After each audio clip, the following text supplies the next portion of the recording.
Excuse me, sir. Huh? You have a delivery. I'm just going to put it down here for you.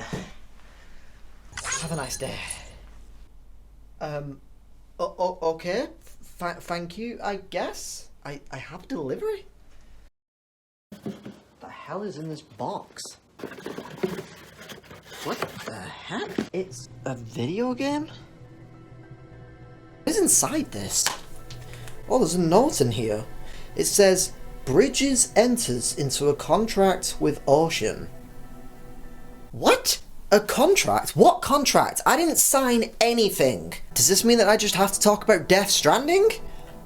Well, I guess that's what I'm going to be doing today then. Cue the intro.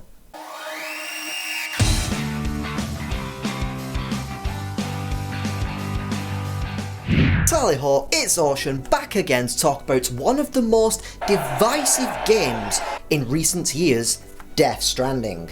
A game by Big Dick Hideo Kojima of Metal Gear Solid fame, and his studio, Kojima Productions. Now, I gotta say, going into this game, I was incredibly nervous, skeptical, and I just felt that this game was going to be absolutely no fun at all. For me, travelling in open world video games is literally my idea of hell.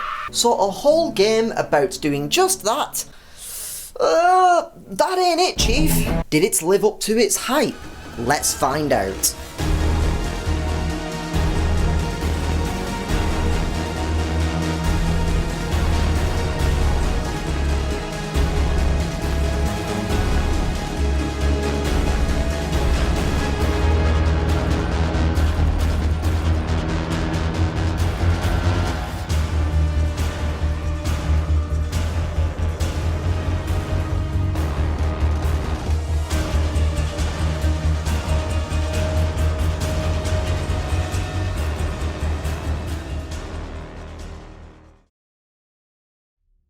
The world has changed. Humanity is on the brink of extinction. The cause? The Death Stranding. An event which blurred the lines between the realms of the living and the dead. Now humanity hides, curled up all nice and cosy in bunkers all across America. Their hopes shattered, their threads connecting them to other people torn. So in this game, you play as Sam Porter Robinson. No way, that's not Sam Porter Bridges. He is a courier delivering cargo far and wide. But one day he is summoned to Capital Knot City in order to discuss something with his mother, the President of America. She is on her deathbed and wants nothing more than for Sam to find his sister, Amelie. No, not that. She is currently trying to bring the country back together in order to build a better tomorrow. And that is where your journey begins. But honestly, there is a lot of stuff in this story that I cannot talk about, otherwise I would be spoiling the hell out of everything. The game features some famous faces for its cast of kooky characters.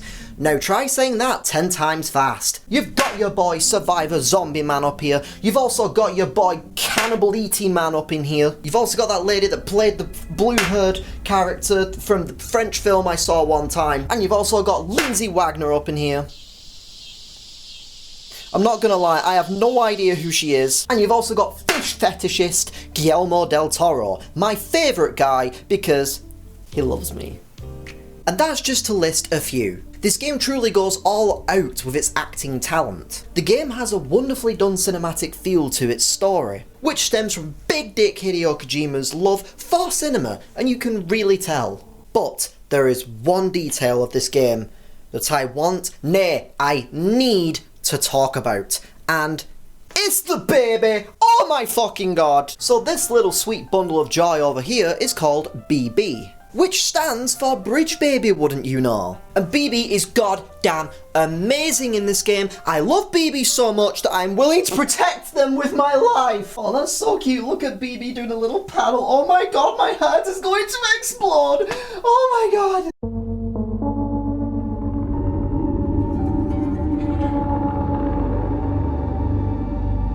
So, I really like Death Stranding's gameplay.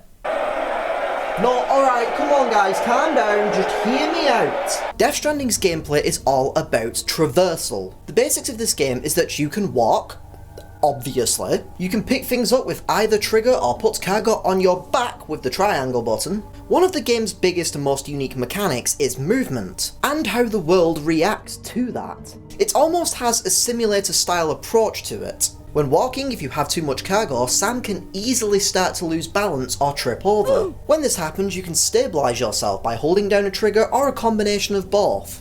It has a momentum-based system, and this can also include going down steep surfaces such as hills, with the idea being that if you move too fast, if you aren't careful enough, you will suffer the consequences. And this is what makes the game so oddly interesting to play. Another big part of this game is cargo. Sam is a delivery boy after all, and thus deliveries you shall make. Cargo has weight for every single item that you pick up. Some are light, some are heavy. This is where, for me, I felt like the game took on a kind of a survival horror role, including inventory management and risk-reward gameplay. Sure, you could choose to play things safe, take only the cargo that you need and minimal equipment, but then you will be running the risk of being unprepared for the run. Or go big, take on multiple deliveries to maximise reputation gains whilst making the journey a lot tougher due to your now limited speed and stamina. I found it really addictive. The whole world of this video game feels like a giant puzzle sandbox, and the idea is, how are you going to solve that journey? How are you going to get up that mountain? How are you going to get across that swamp? How are you going to deal with the enemies in your path? That is for you to decide. And every single journey could be a completely different experience based on what you prefer to do. More terrain types get introduced as you play the game, such as rocky cracks and snowy mountains. The challenge in the game comes in how you tackle these obstacles, which feels incredibly rewarding when you master your surroundings. But this world is devoid of people for a reason, and that reason is BTs.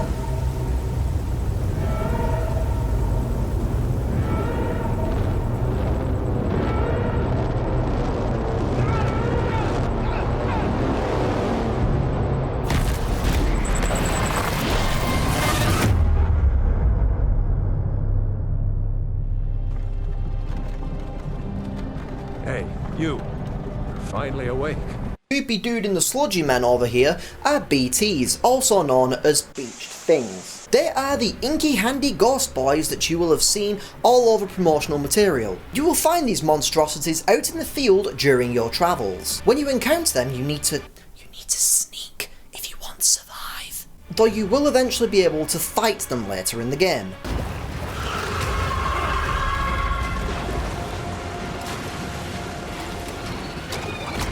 There's also boss battles in this game, and slight spoiler for the boss battles I guess, but they suck. They're not very fun or good or interesting.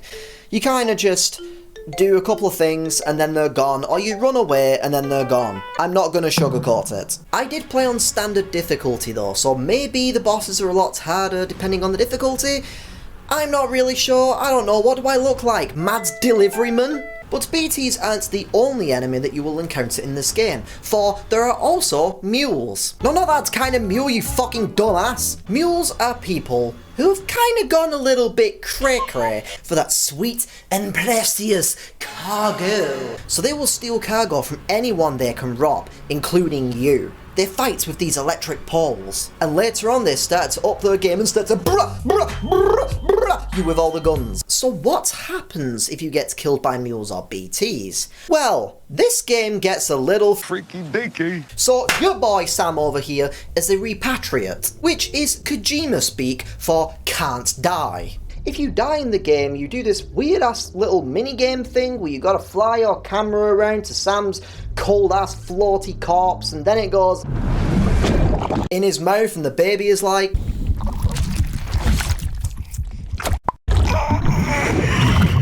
And voila, you are back in the shitty realms of the living and back to dealing with this fucking shit again! For the love of God, did you just grab my ass? So Death Spanking has a lot of equipments that you can use. You have contraptions such as the climbing rope, there's a ladder, there's a motorcycle, and grenades made of your own piss and shit. I am not making this up, this is real. You can also get new equipments that you can make as you progress through the story and side deliveries. You can eventually make things like power skeletons, weaponry such as the bowler gun, which is super fun to use, and a floating carrier which you can actually use as a snowboard.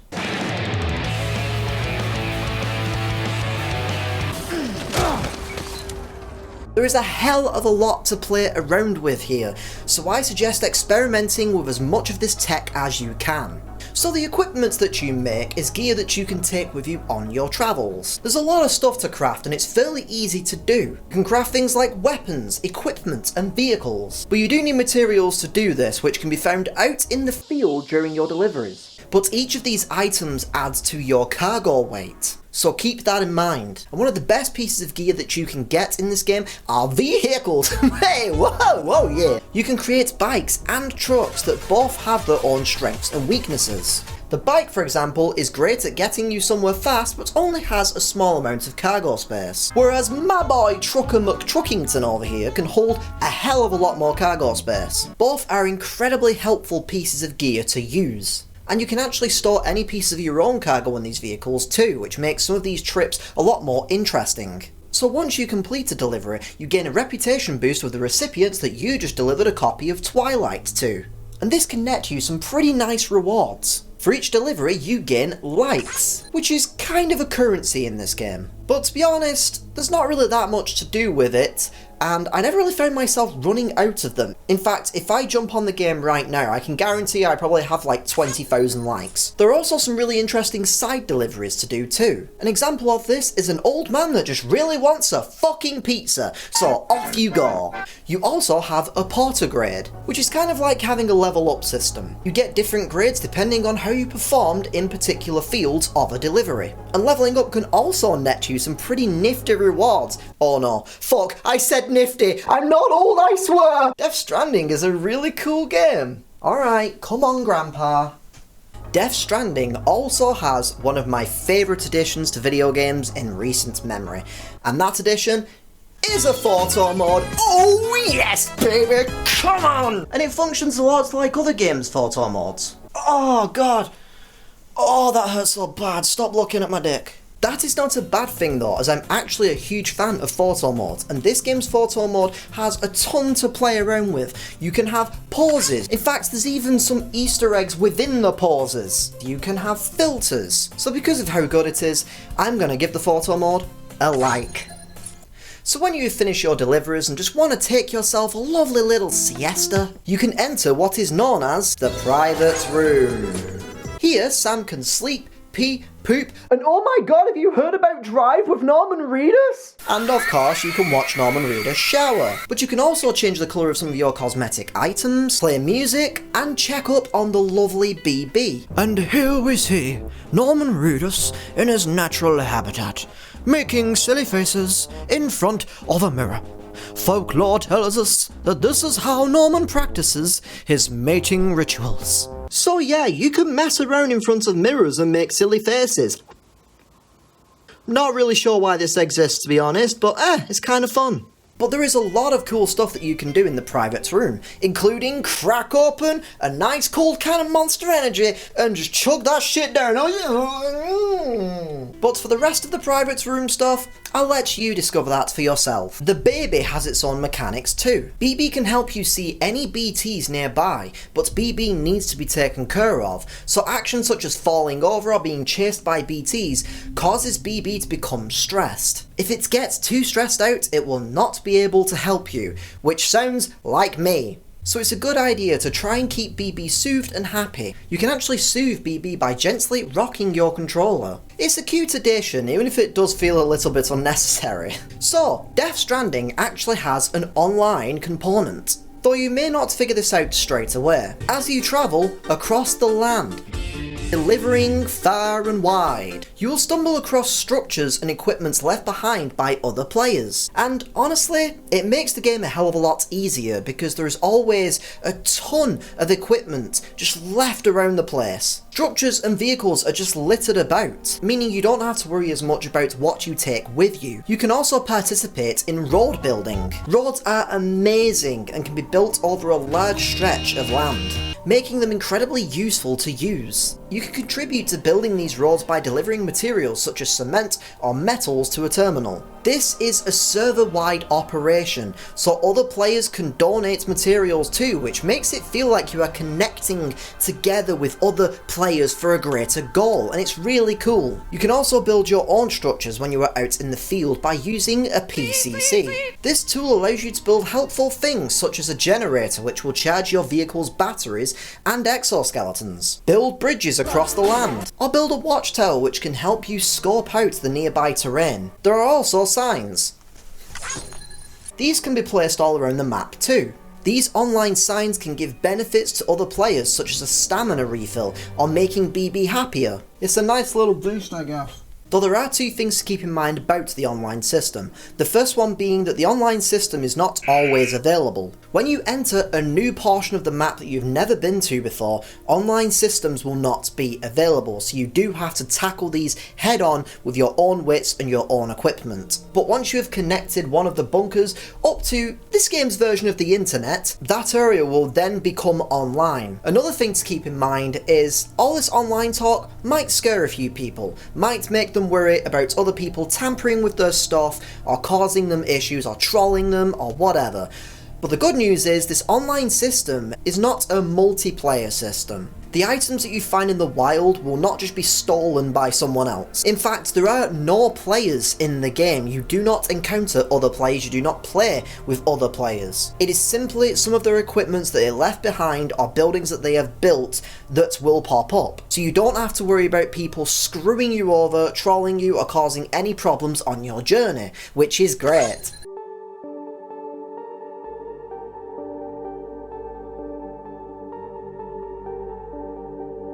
So Death Stranding is an incredible experience. I love games with a heavy atmosphere that I can just soak in. Oh yeah. And Death Stranding is in the S tier for atmosphere. The world is blanketed with cloudy weather and lush greenery, creating a relaxing and thoughtful mood while you travel to your destination. I couldn't help but find myself stopping to take in the sights and just stop for a moment. To think, to feel, to just be. This game manages to create some amazing beauty in a sad and dreary world, and I find that to be amazing. The weather in this game certainly looks fantastic too, with rain creating a feeling of anxiety and tension instead of the usual calm it can bring in real life. And this is because BTs actually hang out in the downpour. It is utterly breathtaking.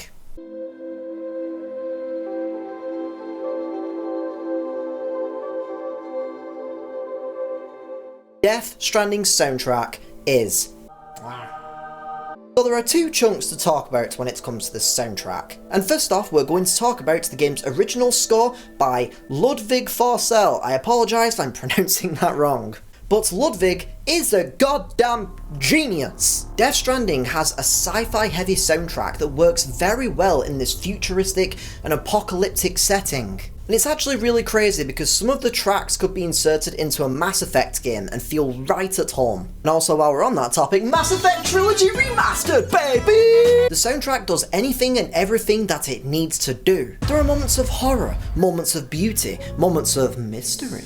You get the idea. I actually wish I could talk about some of my favourite tracks, but they all unfortunately happen during big spoiler moments of this game, and I don't want to ruin any of this game for anybody out there, so I'm just going to let you experience it for yourself. So moving over to the second part of this section, and that is the copyrighted portion of the soundtrack. Which is going to be a pain in the ass because it means I can't fucking play any of it. No, go away! I said I'm not going to play any of it! So Death Stranding has some incredible moments while traversing the map. The atmosphere of calm, dreary weather, and a feeling of loneliness. And then, Law Raw hits. First of March, it's clear to me. There's something that's uncomforting.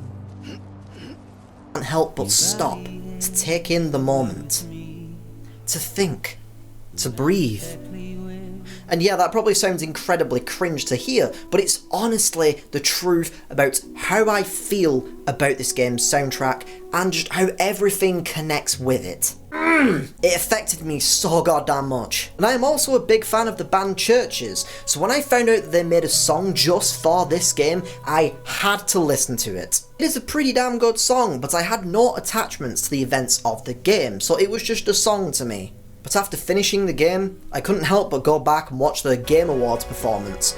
Incredible stuff. Oh my god, I am so emotionally connected to music. I wrote emotionally. Good fucking job, Ocean, you had one job. I love music that can make me think or make me feel. It can crank a mood or a moment up to 11. Death Stranding's soundtrack did that for me. With the weather getting a lot nicer in the UK recently, I've actually been going out. I have spent a lot of time just walking, taking in the world, and just sitting. Just to take in the moment, and soundtracks play a huge part in that for me. But yeah, the soundtrack features songs by Churches, as mentioned, Laura, and Silent Poets. They also used a song from Apocalyptica called Path, and it's a really weird song choice because do you think this music fits?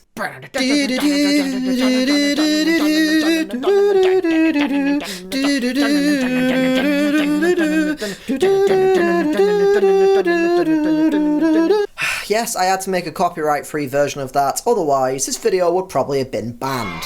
But it just doesn't fit the trailer at all. Even if it is a really good song, it's such a bizarre choice. I mean, what are we going to get if we get Death Stranding 2? Death Stranding 2, oh, now you're playing as a dude that walks across the land all silent and lonely, to the soundtrack of Dragon Force! There are also a bunch of copyrighted songs that are just kind of there for some reason. Readily available to your private room, and I have no idea why, but it's cool, I guess. Whatever.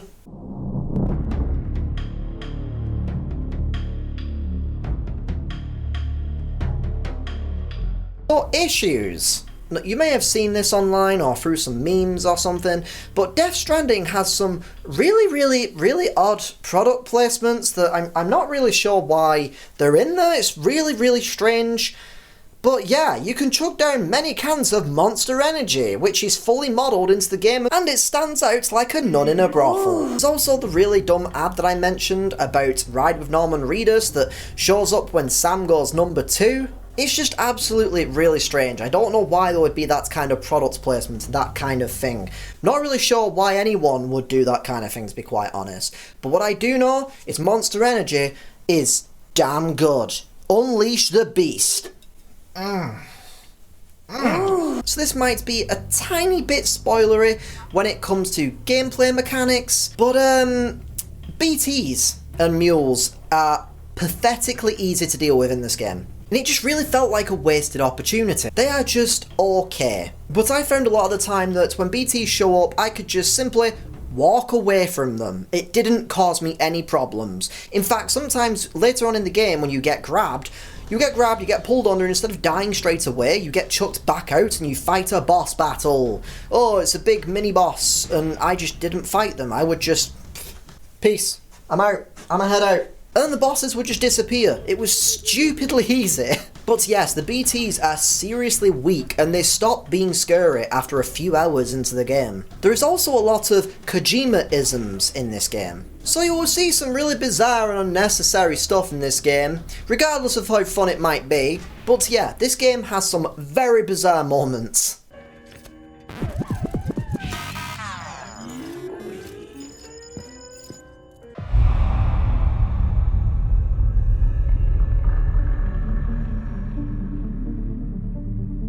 Death Stranding is not the kind of game that everybody will enjoy, but it was the right game for me. The story is mysterious, crazy, and heartfelt, with some great performances by the game's actors. The gameplay may seem dull and tedious if you haven't played the game for yourself, but it's the kind of game that you need to try. You really, really do need to have your hands on the game and to get a feel for it yourself. Because as I mentioned towards the start of the video, I was one of those people that thought the game looked awful. I thought it looked like the most boring thing on the planet. And I came out of the game thinking it was one of the best experiences that I've had in a game in a long time. And that is insane. It's got a lot of charm, a lot of atmosphere, and a lot of love, so I really think you should give it a chance. There is a lot of extra stuff that I didn't get to mention in this video. I tried to cut out some of the more unnecessary parts of gameplay. There's a lot more systems in there that I didn't mention, just to kind of keep this video shorter and not extending too long. But yeah, if I talked about all these different things, the video would be like 7 hours long, and no one's gonna make a 7-hour long video on this game. Oh. For real though, if you have played this game and you just want to know what my thoughts were, then go and check out White Light's video. It is freaking great. Sure, it's 7 hours long, but it gets real in-depth with the game and its story. It's a great video, so go and check it out. But just be aware, it does delve deep into the story, which means it spoils everything. But yeah, Death Stranding was a game that I expected to hate, but I came out of it loving it. I didn't see that coming, and for that, Death Stranding has earned the title of Masterpiece.